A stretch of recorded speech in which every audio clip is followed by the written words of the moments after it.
Yeah, hey guys, how are you doing? Hope you're well and well in the Lord. Yeah, mate is fine. How is your afternoon in wherever you find yourself watching me from? Hope you're okay and okay and okay. Hope your family is okay. Hope your loved ones are okay. Yeah, I just thought I should talk about something. Just a few minutes that baffled my mind. Thought about it the whole day. Yeah, someone showed me a clip yesterday. Maybe I'm gonna insert that clip particularly down here, and it's in Swahili, so I don't know those who will watch if will understand. But even before I do that, I want to talk about this issue just before I head. Today has been quite a busy day, and I thought I should end my day with this particular thing, but it's gonna come your way soon as possible. Yeah, I want to say, if God has granted you life and God has granted you something to do, thank Him. Take your time and say thank you. Whatever you find your hands doing, thank God, because God says He blesses the work of your hands. It doesn't matter how small it is, it doesn't matter how big it is, so long as you see everyone is doing something, so long as you know God has given you hands, God has given you a mind, God has given you something you can execute. Thank Him for that. Because whatever I'm gonna be speaking about right now is something that baffled me today, and I thought I should talk about it. So one Calvin Wangira Ouma was featured. First of all, I was told about this by our friend and sister Audrey. She's the one who mentioned this to me, and I told her I would love to see that particular clip. She said she got it from somewhere, and I got interested, and I decided to listen to this particular clip, and I was so baffled. Yani, I listened to a man who says, regardless of the circumstances that led him to doing this, he says that he has been doing a work that is called finishing.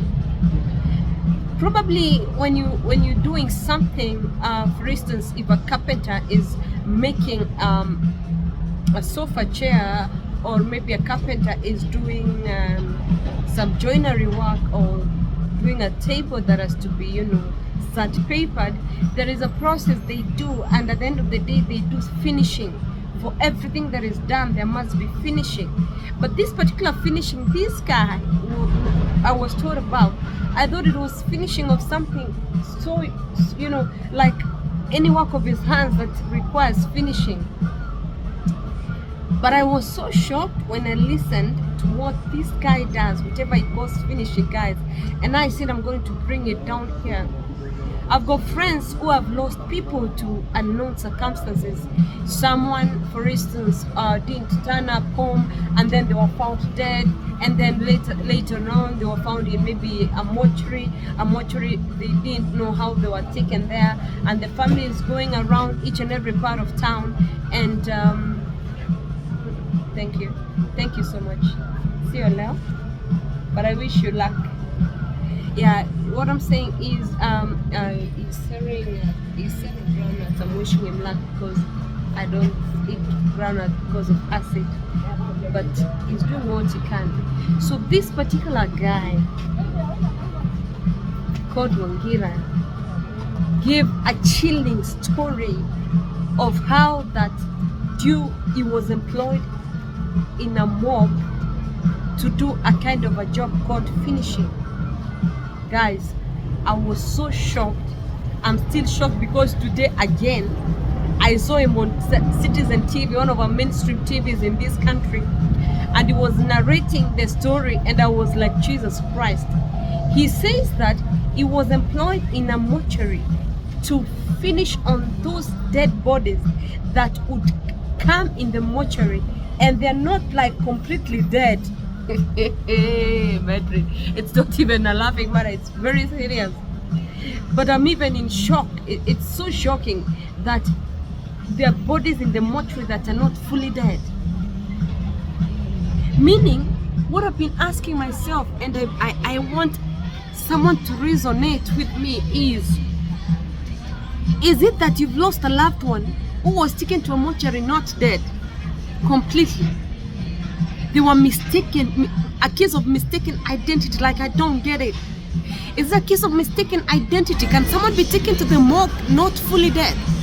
Yes, because this guy says in the last 2 years he has finished 300 bodies. Oh my God, I imagine I shed a tear.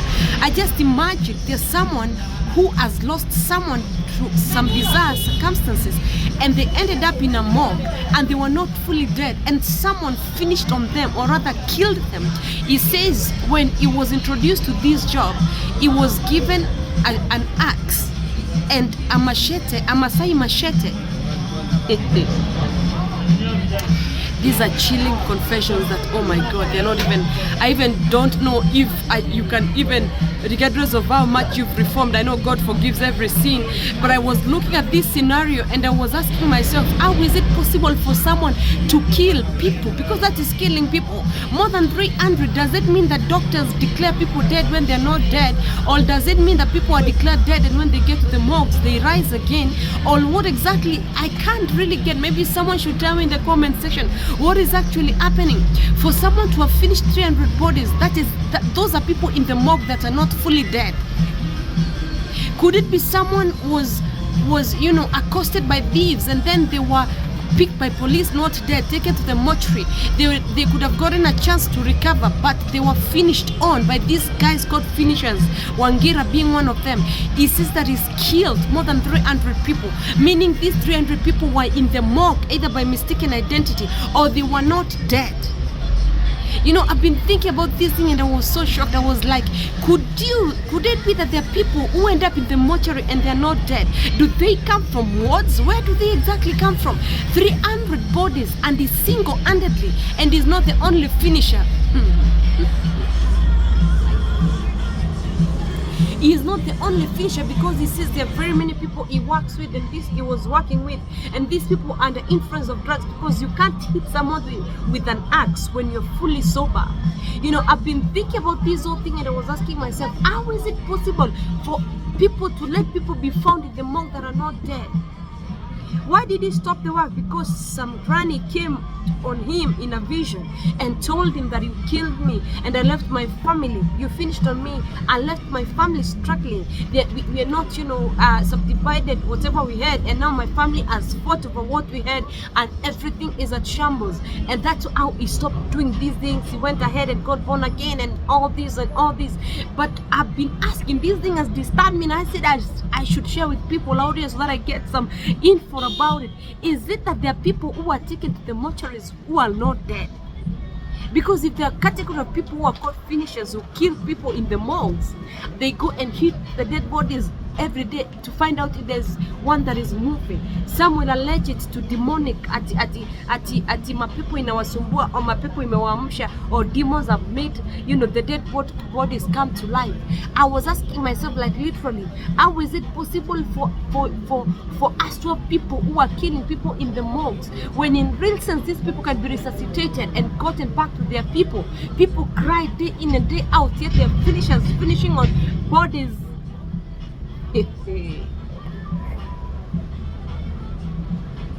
Things that we hear in this world are chilling. This information is just but chilling, guys. You don't believe it? Huh? Chilling information. How is it possible for someone? And they're not allowed to leave the morgues. They live around the morgues because their work is to go and beat bodies. And if the body turns like this, they take a shot and eat it from the back and they stab it. Hey, man.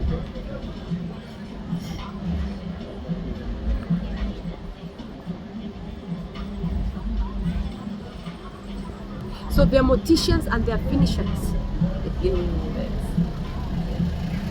Oh my God. He was employed to literally kill, let's say, and he's killed more than 300 people since 2 years ago.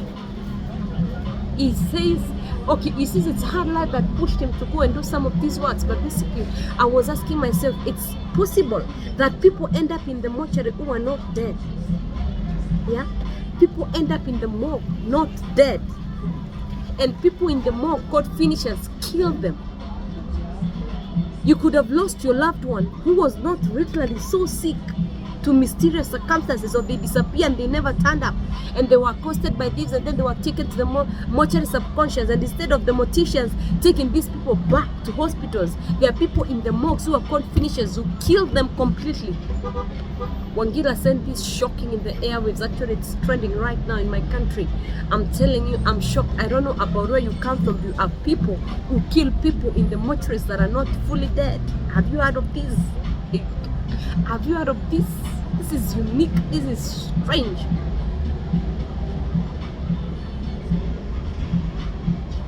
Imagine in 2 years, he's killed 300 people, meaning that it says that most of the days there are bodies that are like that, meaning that in 300 people in 2 years, meaning every month is killing around how many? Do your math. I'm not a mathematician, but what am I trying? These are chilling information. So it's possible that there are people who end up in the mortuary and they're not dead. It's possible that a loved one ended up in the mortuary not dead, and they seemed like they're coming up, they're coming alive again, and they were killed, stabbed, and hit by axe.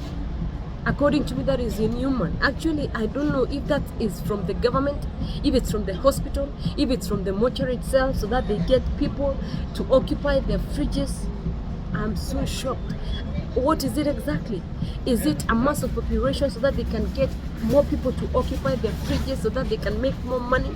Is it out of greed for money? Is it business? What is it exactly? What do you call this? Someone out here who has killed more than 300 people, who seemed like they were coming alive in the morgue. What do you call this exactly? Because I've been thinking about it the whole day. I mean, I can't get my mind to wrap around it. I was like, Jesus Christ, what do you call that exactly? What do you call that exactly? The people who work in the morgues got finishers. Their work is to finish on those people who seem like they did not die completely. Yeah. They go to the mortuary and hit bodies one by one, one by one, one by one. And when the body does like this, they hit it with the axe. Meaning there are people in the mortuary who come back to life. Instead of these people being taken to the hospital again so that they can be worked on, they are killed. We are living in an evil society. Tell me I'm wrong if I say we are living in an evil society. You cannot do that. You're not supposed to do that. Why? Is it from the government? Is it from the business? Where exactly is it from? Where is it exactly from? Where is it exactly from? You know, I've been wrapping my mind around this thing and I can't think squarely. Wangira says he's come through a very hard life. He suffered from, child abuse when he was small. He ended up into drugs. And even he says all these finishers who work in these morgues are under influence of very serious drugs. They abuse drugs. You're not expected to live. And when he was accosted by this granny, he could not continue because it was real. It's a spirit that came to him, meaning in the mortuary there are spirits. And there are people there hitting dead bodies. Oh my God. Even a story is said of someone who was sleeping with the dead. Like literally, this person knows this person, like literally, because of customs and traditions, this person was sleeping with the dead. What kind of bizarre things are these? Jesus Christ. I was wondering, hey, Jesus. And then I was asking, now this young man will end up marrying a lady who doesn't basically know, because I was told that this man left the village. He will go out there, marry a lady who doesn't know, and this lady will not be aware that this man has been sleeping with dead bodies, culture and practices. Oh my God, what do you say about this? And then we have now this one who says that there are very many bodies which come in the morgue that are not fully dead. And what they do is that they hit them with axes, and some they stab with Masai machetes. I was like, Jesus Christ, how can this be happening in this time and age? So there are people we lose here that we're not supposed to lose, simply because we can't let that ice box be left open, because that is money making. Like, I've been trying to wrap my mind around it, and I've been asking myself regularly, is this because of money? What can you say this is all about? What can you say this was for? Like, why was it done? Literally, why is it done? Is it something that is known by the government? Is it something that is done by private sector? Why? But is it right? Really? Is it morally right? If I ask human rights groups and activists, is it right to do some of these things, to kill people who are not dead? Yeah, because someone who can wake up and you hit them back to death, it means they were not dead in the first place. They were mistaken identity in the morgue. So what I may ask you, would you rather have these people taken, resuscitated, treated, and getting back to life because they are not dead? Or would you rather have them finished?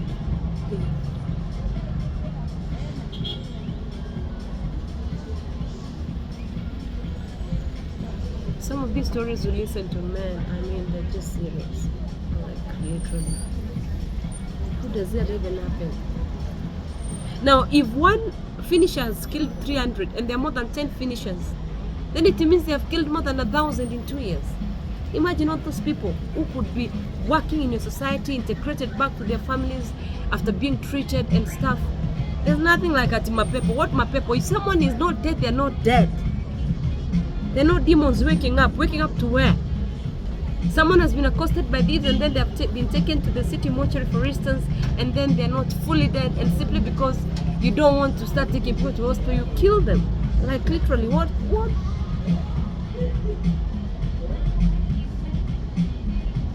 Go watch Citizen by Lulu today, Shajara La Maisha or something. You listen to this guy as he was narrating it, I was like, Jesus Christ, God have mercy on all of us.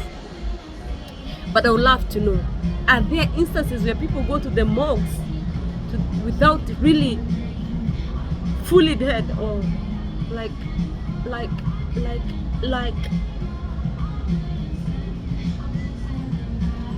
make me understand, guys, make me understand. Make me understand. Make me understand. Go to my comment section, let me know what you think about it. Keep watching, keep subscribing, always coming back to watch my videos. I don't take you for granted. I respect you fully. Somebody help me understand this, because I've been wanting to understand this. I really want to understand this. Guys, I love you so much as usual. Meds love for you. I love you so much. God bless you. God bless you. God bless you. God bless you. Love you. But somebody make me understand how this is possible, please.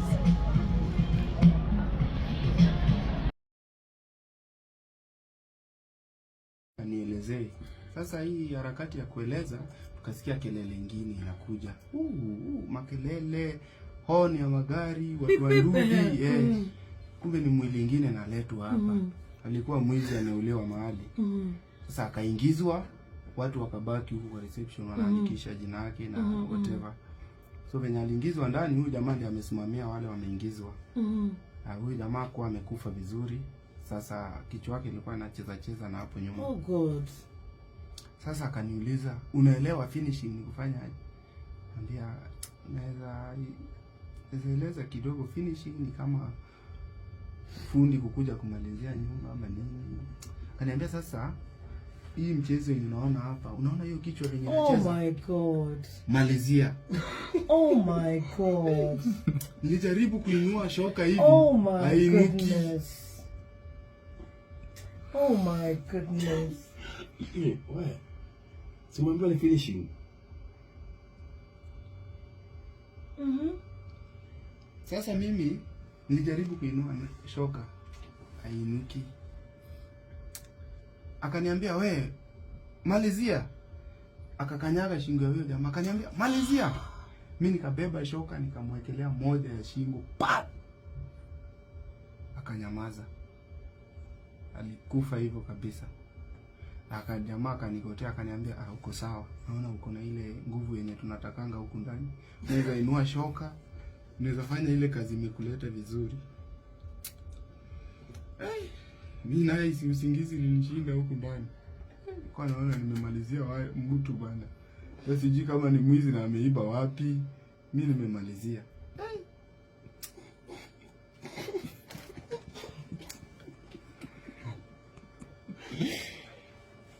Ilikuwa ngumu. I can imagine. Ilikuwa ngumu sana. Nilifanya tu juu. Hebu ngoja. Sikuwa na. So hiyo mara ya kwanza, hapo umetuchanganya kweli. Umetutawanyisha kabisa hata sisi hapa studioni. So ukafanya hiyo siku, ukamalizia hiyo siku. Nilimalizia hiyo mwili. Ukatoka ukaenda zako. Sikuenda zangu. Mimi shift yangu ni ya usiku. Na saa hiyo tuko kitu saa 5 naelekea saa 6 niko kazi. Au uko night shift? Shift yangu itaisha asubuhi. Huyu jamaa aliniambia niko sawa na akatoka nje. Venye alitoka alipanda gari na akaenda, akaniambia hii ndio kazi yako ya kazi. Asubuhi utaona wenzako mtatulia nao wakuonyeshe venye kunaendanga, lakini hapa hakuna kutoka. Hiyo siku ni mwili moja tu ndio ilikuja usiku yenye namaliziwa. Singine ilikuja kama umekufa ya ukweli, hakuna kitu namalizia hapo. Sasa mimi hiyo siku nilimalizia mtu mmoja na siku ikaisha. Asubuhi nikaonyeshwa mahali na natulia, nakula. Ukishaingia pale kama wewe ni mtu wa finishing, ndio hakuna kutoka. Ile siku unatoka ni ukienda tu kazi imeisha. Mlikuwa mnaishi, ulikuwa unalala hapo? Tulikuwa tunalala hapo ndani. Ulikuwa unalipwa pesa ngapi? Nilikuwa nalipwa 400 mimi nikiwa mgeni. Per day. Per day. Lakini sasa hao wengine walikuwa nalipwa juu kidogo. Mwingine 550, mwingine 600. Ulifanya kazi hiyo kwa muda gani? Zaidi ya miaka 2. Mimi nimemalizia zaidi ya watu 300. Wale nimegonga shoka nikamalizia. Na kumalizia ilikuwa ni lazima ama ilikuwa ni sasa mauaji ama ilikuwa ni mtu ambaye ameletwa pale imeshindikana kabisa? I don't know. Sijui nikuulize nini ndugu yangu. Ilikuwa ni hivi, mtu anaweza kuja tu pale na pengine mashetani zao zianze kumsumbua tu na ameshakufa. Sasa hiyo kurukaruka hiyo hapo, anataka utulie kama mwenye ako mochari. Na kumalizia haraka shoka ya nyuma, ambapo hata wakati unashona unaweka kwa sanduku, mtu hawezi ona kuna ingine uligongwa kwa mochari.